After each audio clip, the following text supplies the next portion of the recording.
Sanders? I think I may have been the first person up here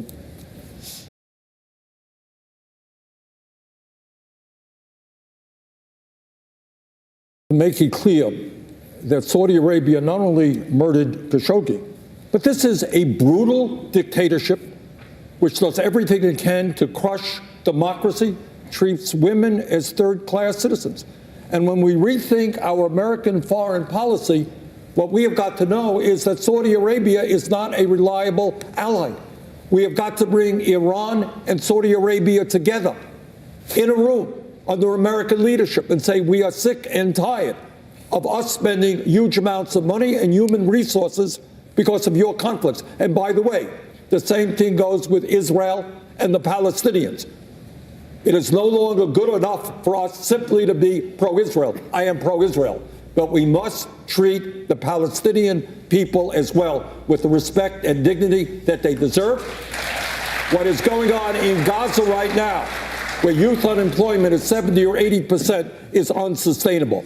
So we need to be rethinking who our allies are around the world, work with the United Nations, and not continue to support brutal dictatorships. That statement wrote lefties on Twitter were like, oh my God, he hit a third rail. He hit a third rail. I await the cacophony of people saying that self-hating Jew, conflating Jew with Israel. He's an American. His perspective is oriented here. That's a racist thing to say, or at the very least anti-Semitic trope. Sanders did amazingly well in this debate, despite them trying to pretend as if he wasn't on the debate stage. He did an amazing job. Despite them trying to protect Warren, despite Kamala Harris not going after Buttigieg, despite this being a snore fest of a debate, when he got the opportunity to speak, when he got the opportunity to speak his piece, he did it strong and well. Sanders has hit 4 million donations, record, faster than anyone else in history. He is blowing out stadiums, and since that heart attack, he is bolted from the grave, political grave, that people have proclaimed, getting a slew of endorsements and surging in the polls. I've said this for a while. He is surging. I said this almost like a month ago. I said it's something that you can feel. It's hard to get across. I could see it in my views on the videos. I can even, it's almost like just in the air. It's in the air. It's a frenzy that's in the air.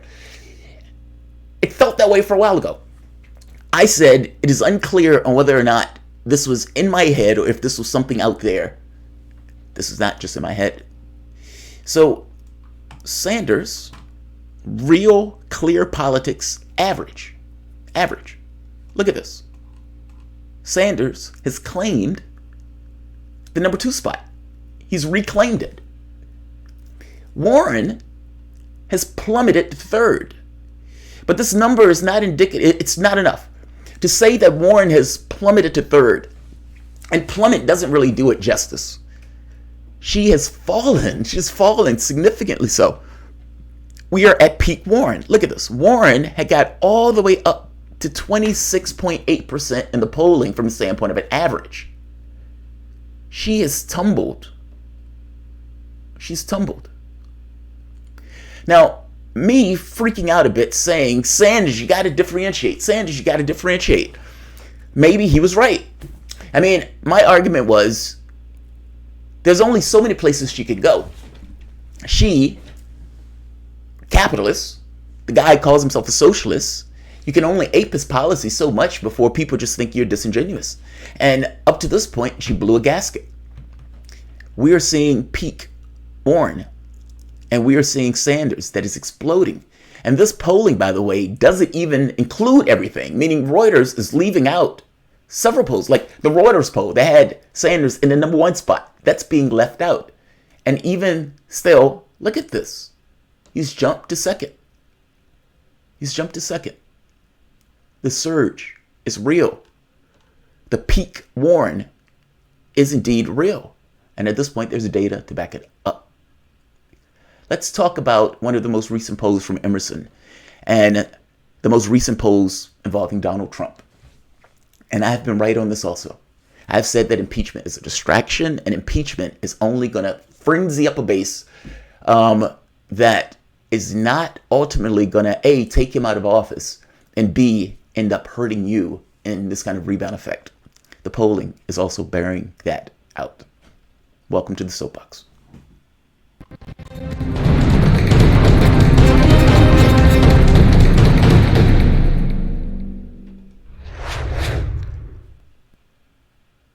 My name is Jamarl Thomas. This is the Progressive Soapbox. Guys, if you dig this content, please like, share, subscribe. You can always support PayPal Patron. This video will be instantly demonetized, and so this content is brought to you by you. Also, just as a notice, I may do a separate video on this. I have been offered a position on a radio show in DC on Sputnik. I am going to take that position. It would be from 12 to 2. That show would be piped through and streamed through this channel. So all of those people who are saying, dude, you should have a show at an exact time every day, you will get your wish. You would have me in at a set time. So this is Nina Turner. The Sanders campaign has been on fire recently. Foreign policy. I mean, it's hard to say that he is not the foreign policy candidate. He's come out saying that what Trump is doing in the Middle East, meaning stealing the oil, is indeed stealing the oil and illegal. He came out in this case on a debate stage saying something that nobody else on that stage would say. And he even went further than that in other cases, saying that Israel, the money that we give to Israel, needs to be tied to something. Meaning using that to try to get them to some level of a bargaining table with an acknowledgement that Palestinians are human beings. Imagine that being a bombshell proposition, that human beings are, in fact, human beings. This is Nina Turner doing her thing on stage in Chocolate City. If I can get Nina Turner to do her thing on stage. All right, we're going to have to come back to Nina Turner doing her thing. Look, my basic point is that Sanders has been doing an amazing job, and it is starting to show.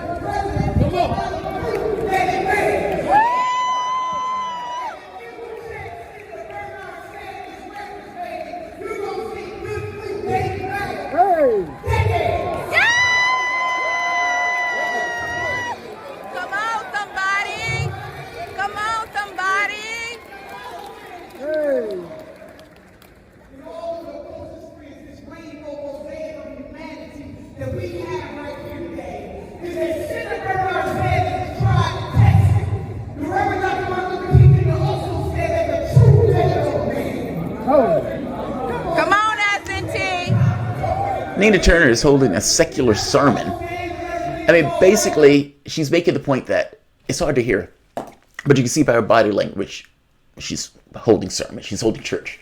She's making the point that all HBCUs will be free, and he will eliminate your student debt. Here's the thing, though. It's not just HBCUs. He's talking about eliminating student debt across the board anyway. This is at Morehouse College. The surge is real. The plummeting is real. I want to go to a recent Emerson poll that just came out. In this Emerson poll, Sanders is in the lead. Sanders and Biden take the number 1 spot. National poll. This will be included in Real Clear Politics, I imagine. But Sanders takes the number 1 spot strongly. Warren plummets to 3rd. Again, peak Warren. What's more interesting here is that, look at this. Sanders is the only one to beat Trump. Let me repeat that. In this poll, Sanders is the only one to beat Trump. Everyone else loses. Buttigieg gets crushed. Biden loses. Small. Warren draws even. That's shocking. But Sanders takes it. Here's another thing. Right here. Bernie Sanders is gaining momentum in the race for the Democratic nomination, increasing 2 points from October at 27%. President Biden, 27%, is holding steady. Warren is in 3rd place at 20%, down a point. Buttigieg is at 7%, and Yang is at 54%. Now, here's the thing. I don't acknowledge that Buttigieg is a thing. I still don't accept that Buttigieg is a thing. Until Buttigieg gets more than 0% of the black vote, which is literally what he got in one of the last polls. I don't even know how you do that. But until you get more than 0% of the black vote, I am not going to believe that you are a thing. And I suspect that's why nobody hit him on the debate stage. Here's the other part. Biden and Sanders continue to hold their bases, which should concern Warren, as she waited for one of the frontrunners to slip. Yet their support seems to be crystallizing. Look at this part. Look at this part. I mean, I'm going to put the poll in. But, all right, so among those who supported Hillary Clinton in 2016, Biden leads with 40% support, followed by Warren at 19%. And Buttigieg and Sanders with 12%. They hate him. They hate his guts. Among those who supported Sanders in 2016, 48% still support him, 23% Warren, 14% Biden. Now, this leads some credence to the notion that if Warren wasn't in a race, Sanders would be winning this whole hog, because that 23% support would be most likely back with him. When asked if they would definitely vote for their candidate or if they would change their mind, Sanders supporters are most committed to their preferred candidate, as 71% of his supporters say, yes, we will definitely drag ourselves. If there was some alien attack and half of our bodies were sheared by a laser beam, we would crawl to the polling to put our vote in for Sanders. We will bleed on the flag to make that vote for Bernie Sanders. 71%. 60% of Biden supporters, still strong. 46% of Warren supporters. Think about what that means. If half of the people who are saying, yes, I will support you, say, but I could support somebody else, and the other guy who has jumped to the number one spot in this poll and number two nationally, 71% say, we will bleed on the flag to vote for Bernie Sanders. Well, that's a problem. That's a problem. That means half of your supporters can conceivably go elsewhere, whereas the other guy, only 30% are even thinking of going elsewhere. Peak Warren. Peak Warren. Here's another trend that should be terrifying to Democrats. When asked if you would support the Democratic nominee for president regardless, meaning vote blue no matter who, the majority of respondents, 68%, said they would be likely. But let's get into the polling. Buttigieg supporters, 93% of Buttigieg supporters would support the nominee. White liberals, we hate Trump, they'll vote for him. 80% of Warren supporters, 77% of Biden supporters. Only 61% of Sanders supporters said they would support the nominee no matter who. Why? Because they're voting out of ideological beliefs, meaning they want to see a difference in the world. It's not enough to just put anybody in. They want their guy. And if they can't find somebody who's a reasonable facsimile of their guy who will make those changes in the world, they don't see the point.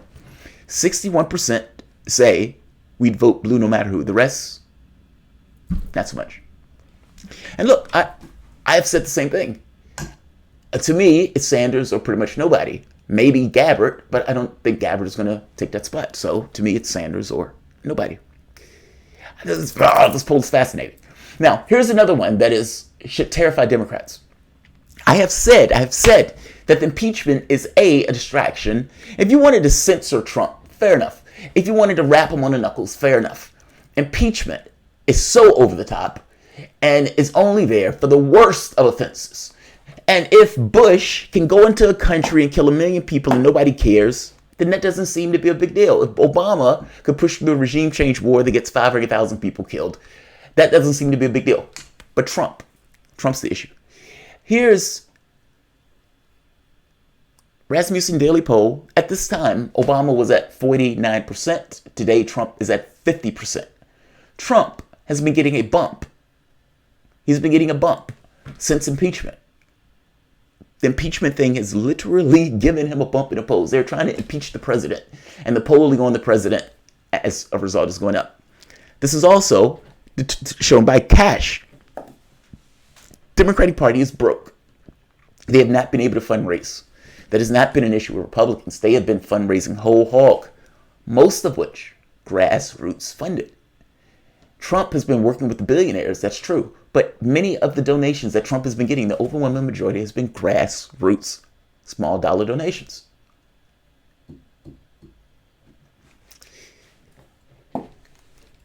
Q3 fundraising broke records.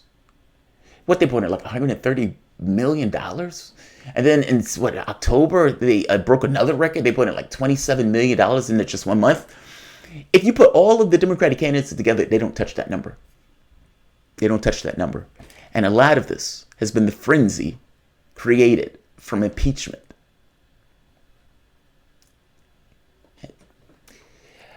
I'll leave it here. I just wanted to point this out, and I don't want this one to be too long because I have a bunch of other videos to do. But needless to say, Warren has made several missteps, and those missteps are beginning to show. If you say you're for Medicare for all, and then you put out Pete's plan, some people may not like you for that. If you come out and you say you back Trump, Bolton, Abrams, Pompeo's policy in South America, lefties may not like you for that. If you talk to, what is that place, IFL, dealing with Israel, Jewish settlements and that type of stuff, and they ask you a question about that, and you give them an impression that, yeah, you're on their side, then later on they hear you talk about sounding like Netanyahu in Israel, lefties may not feel you on that. Meaning, you can ape Sanders, but so much. But the moment that some of these other topics start coming into play, and the moment that media stops giving you the limelight, you start to fizzle. You were not able to eat into his base. And because you weren't able to eat into his base, and people start crystallizing around their guy, not to mention the endorsements, not to mention the energy that's coming about, yeah, I think we've met peak Warren. Also, Buttigieg. Buttigieg's ascension, where the media is giving him limelight, is effectively eating into Warren's base. These guys are feeding off of the same voter block. And so as he goes up, she goes down. It's utterly fascinating. One of the odd things in this, Sanders is leading with Hispanics, leading with the youth, of course, but he's also getting the white vote, which I thought was fascinating, because usually that's Warren's thing. Maybe that's why she's dropped so far in this poll.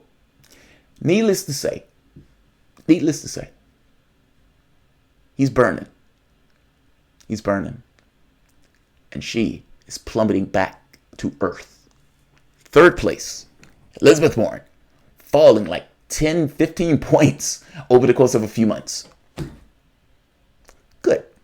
She's been flagrantly disingenuous. This race couldn't happen to a better disingenuous person. Like, share, subscribe.